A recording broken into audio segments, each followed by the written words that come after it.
யாரிடத்தில் யாருக்கு ஒரு காதல் வருமோ, பூமி எதிர்பார்த்து மழை தூறல் விழுமோ, காதல் வர கால் விரல்கள் கோலமிடுமோ, கை நகத்தை பல்கடிக்க ஆசைப்படுமோ, எதுவுமே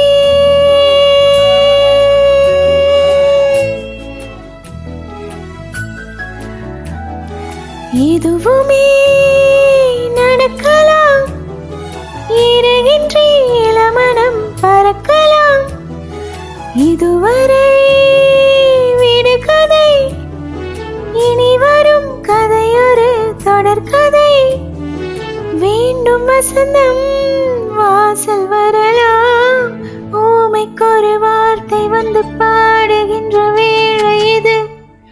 என்ன இது, என்ன இது, என்னை கொல்வது என்னவென்று கேட்பவர்க்கு என்ன சொல்வது?